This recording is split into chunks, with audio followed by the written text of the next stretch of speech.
हाय। तो आज हम लोग स्टडी करेंगे potential energy in an external field. तो पोटेंशियल एनर्जी का वैल्यू हम लोग कैसे कैलकुलेट करेंगे? तो एज्यूम कर लो कोई एक origin point some distance r में कोई भी एक चार्ज q को अगर इनफाइनाइट से इस पॉइंट पे लाने के लिए एक वर्क डन करना होगा। तो दो वर्क डन होगा अगर इस फील्ड पे कोई और चार्ज नहीं रहेगा। अगर पकड़ लो इस सिस्टम में सिस्टम में कोई और चार्ज नहीं रहेगा तो वर्क डन क्या होगा? अगर इंफिनिटी से इस पॉइंट पे लाने के लिए just work done by an external field. ठीक है, तो work done against the external field जो होगा, वर्क डन अगेंस्ट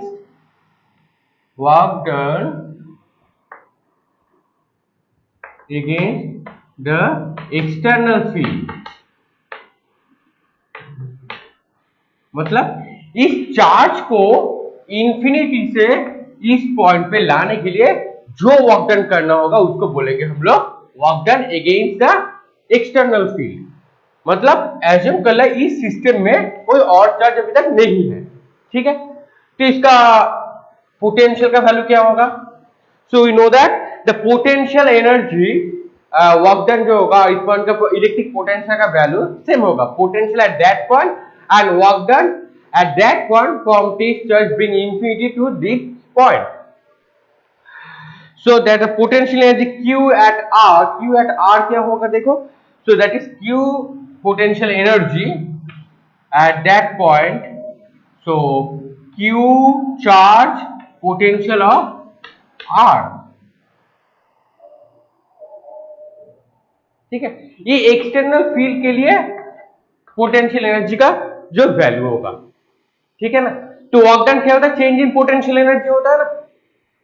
तो इंफिनिटी में पोटेंशियल का वैल्यू क्या होगा? You all know that infinite में पोटेंशियल एनर्जी का वैल्यू जीरो होता है। तो चेंज इन पोटेंशियल एनर्जी क्या होगा? Zero minus this minus zero, final minus initial. So you get this value. So we know that the potential energy का जो value, electric potential का जो वैल्यू होगा इस पॉइंट में और उस पॉइंट में वर्क डन का जो वैल्यू होगा दोनों सेम होगा। ठीक है ना, अगर सिस्टम में जस्ट ओनली सिंगल चार्ज, एक ही चार्ज रहेगा, एक ही चार्ज अगर सिस्टम में हाँ, तो अगर दो चार्ज हुआ, potential energy system of two charges by an external field. अगर दो चार्ज हुआ तो क्या होगा? तो इसको एज्यूम किया, देखो दो चार्ज हुआ तो क्या होगा? ये रहेगा, इसके साथ और एक ऐड होगा वर्क डन अगेंस्ट द, इसको ले लो work done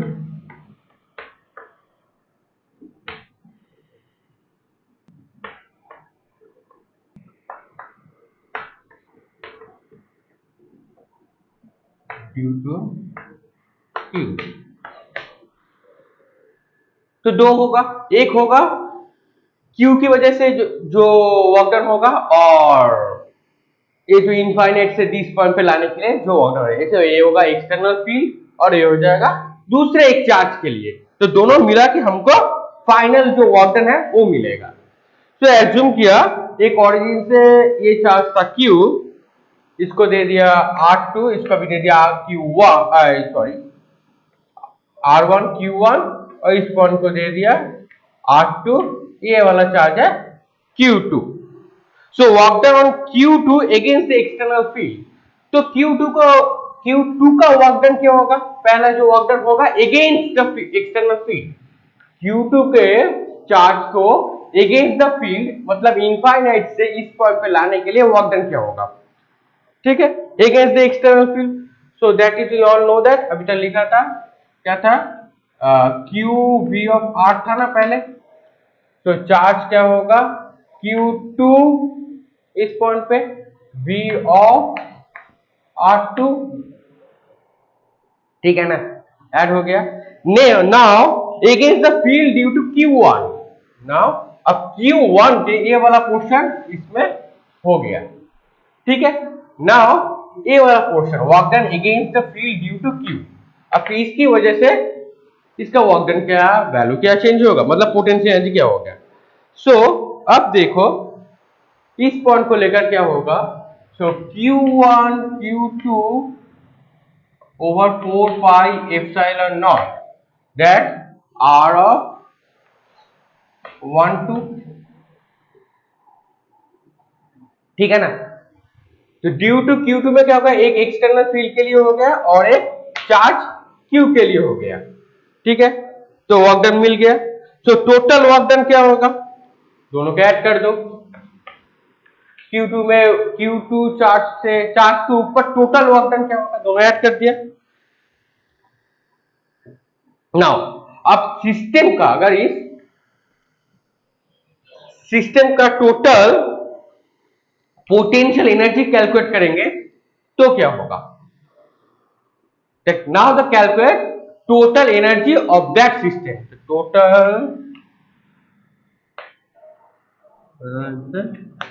of given system.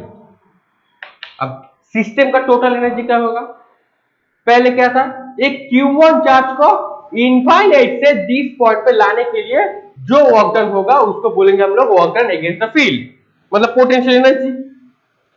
So that is equal to क्या होगा, तो पहले ये वाला आएगा, so sorry that Q1 V ऑफ R1, ओके, पहला वर्क डन हो गया। अगेन जब ये आया इनफाइनाइट से दिस पॉइंट में, तो इसके सिस्टम में कोई और चार्ज नहीं था, सिर्फ ये अकेला ही था। नाउ और एक चार्ज आया, वो कहां से आया, Q2 आया, कहां से आया, इनफाइनाइट से दिस पॉइंट पे लाया। तो पहले क्या होगा, work done against the external field, oh work done against the external field क्या होगा, इसके ऊपर देखो, Q2 V ऑफ R2 हो गया। नाउ ये जब इनफाइनाइट से दिस पॉइंट पे आएगा सिस्टम के, तो तब तक उसके पहले एक और चार्ज था, वो है Q1, तो ये वाला पोर्शन में आएगा ना। तो work done against the field due to Q, पहले तो Q1 अकेला था तो ये वाला पोर्शन 0 था, अब तो Q1 भी है सिस्टम में, तो इन दोनों मिलाकर भी एक होगा, तो उसको बोलेंगे हम लोग Q1 Q2 over 4 pi epsilon not R12, ठीक है ना।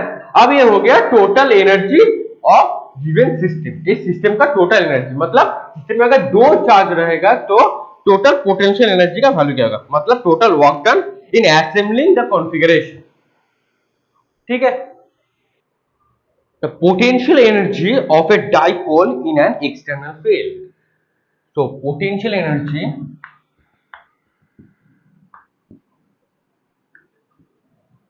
of a dipole in a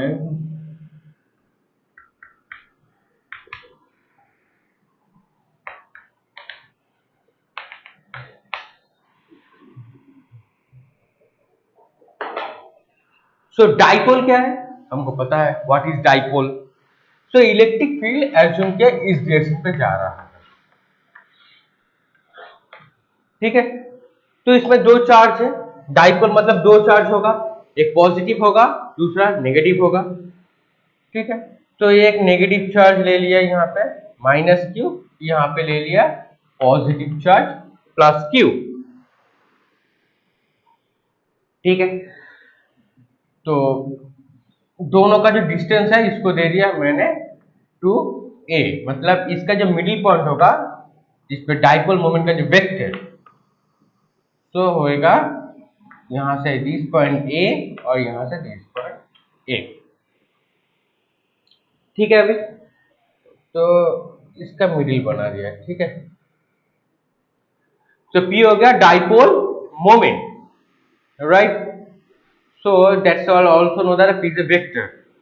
Now अगर इलेक्ट्रिक फील्ड इस डायरेक्शन पे जाएगा और इसका जो एंगल है ये वाला ए एंगल अगर थीटा हुआ, ये एंगल अगर थीटा हुआ तो ये वाला क्या है p वेक्टर, ठीक है ना। ये वाला थीटा हुआ ये एंगल, तो इसका कंपोनेंट क्या होगा, that the p cos theta, अगर इसमें आएगा तो क्या होगा p sin थीटा, ठीक है ना। तो इसमें क्या होगा, डाइपोल मतलब है टॉर्क, डाइपोल में जो फोर्स होएगा उसको हम लोग बोलेंगे torque, torque means tau, means torque, so that is equal to P cross E, ठीक है ना। अब देखो तो इस पे वर्क डन क्या होगा, ठीक है, तो इसका क्या होएगा देखो। तो ना हम लोग अब वर्क डन कैलकुलेट करेंगे इस डाइपोल का। तो कैसे वर्क डन कैलकुलेट करेंगे? तो P क्रॉस E क्या होता है? A cross B that is equal to PE sine theta. Simple, कोई बात नहीं, कोई दिक्कत भी नहीं है इसमें। सो वर्क डन क्या होएगा? So work done equal to एक पॉइंट जैसे ले लो θ1 टू θ2 टाउ d थीटा। ठीक है, ये वर्क डन होता है। अब देखो ये टाउ का क्या वैल्यू है? PE sine theta d theta. अब PE कांस्टेंट है, ये इंटीग्रेशन के बाहर चला आएगा। अब रह जाएगा sine θ1 to θ2 sine theta d theta. अब बोलो साइन थीटा का इंटीग्रेशन क्या होता है? साइन थीटा का इंटीग्रेशन होता है कॉस थीटा। सिंपल, लेकिन एक माइनस साइन भी आएगा, minus PE cos theta θ1 to θ2। ठीक है, अभी एक माइनस साइन आ गया, तो इसको पुट करके देखो क्या आएगा। PE चला गया तो माइनस साइन रहेगा cos θ2 माइनस cos θ1। ठीक है, अब देखो, अब ये माइनस साइन तो बाहर है, इसको कॉम्पनसेट कर देते हैं अंदर लेकर। तो क्या होएगा देखो, तो PE cos θ1 minus cos θ2 that is work done W। Now अब देखो मीन्स का पोटेंशियल एनर्जी, ये क्या होगा? Potential energy. तो पोटेंशियल एनर्जी अगर θ1, ठीक है ना, तो लोअर लिमिट यह है अपर लिमिट। तो अगर if θ1 out of check potential energy U, इस पे क्या किया हमने, थीटा जो 1 है ना, so the neutral choice to be θ1 potential energy जो वैल्यू है सिस्टम का, जो पोटेंशियल एनर्जी होगा, जो θ1 उसको हम लोग दे दिया π/2। ठीक है ना, मतलब π/2 से स्टार्ट करके इस डायरेक्शन पे आएगा। मतलब पहले ये रहेगा, ये यहां से होकर कोई भी अब थीटा में आ जाएगा, यहां से स्टार्ट होगा। So if θ1 equal to π/2, there is a θ1 equal to π/2। now total potential energy of the system is given PE cos θ1 को cos π/2 90 डिग्री माइनस cos θ2, कोई भी एक पॉइंट आ जाएगा।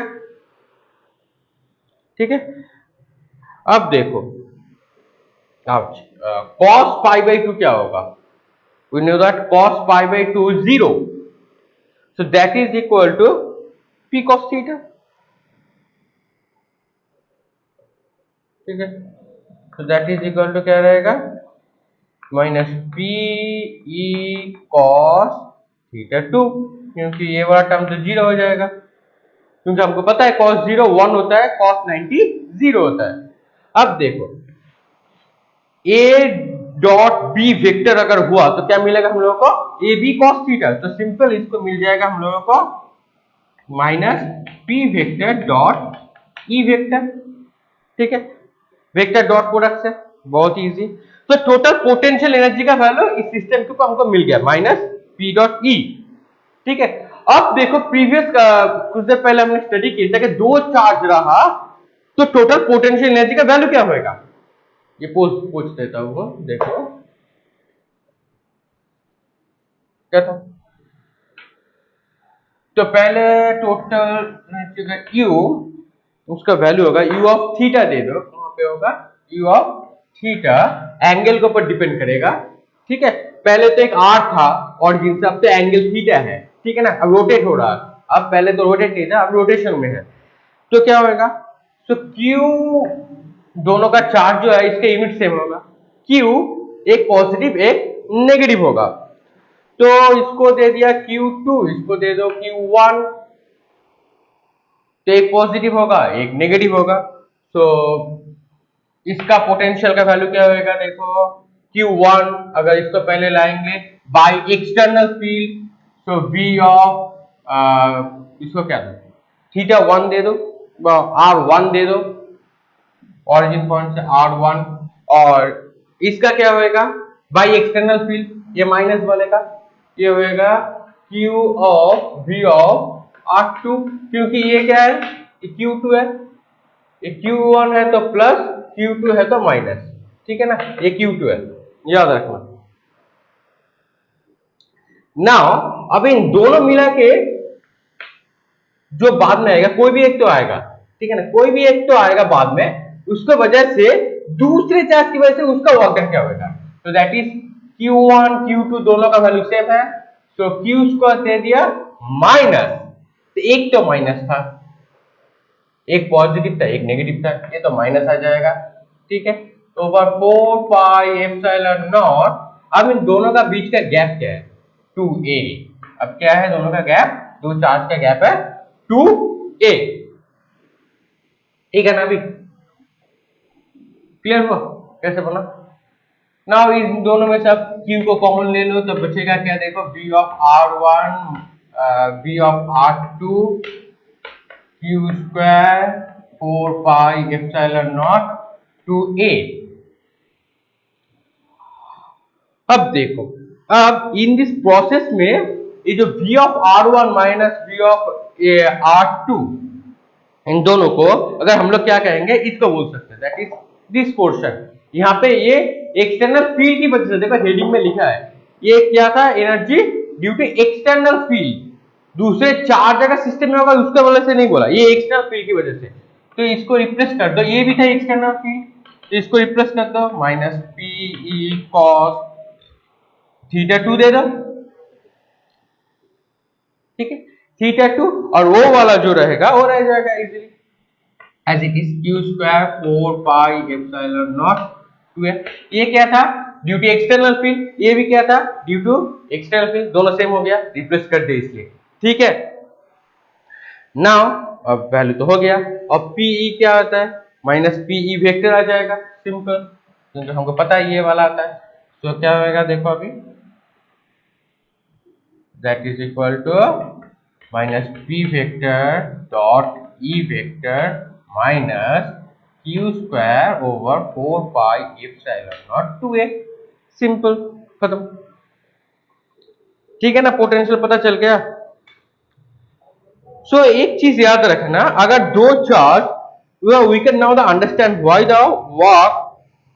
we took the theta, कोई भी एक पॉइंट इसको हमने पाई बाई 2 क्यों लिया, ये बहुत इंपॉर्टेंट है। In this case work done against the external field E bring the charge Q1 and Q minus Q, एक प्लस Q और एक माइनस 2, Q2 को लिया हमने माइनस 2 और माइनस Q2 को लिया नेगेटिव में, ये वाला लिया पॉजिटिव, ये वाला नेगेटिव, बट दोनों के यूनिट जो वैल्यू है दोनों सेम होगा, are equal and opposite and cancel out, so that is the total potential का वैल्यू क्या होगा, अगर 90 हो गया तो 0 हो जाएगा, दोनों कैंसिल आउट हो जाएगा, ठीक है ना, सिंपल।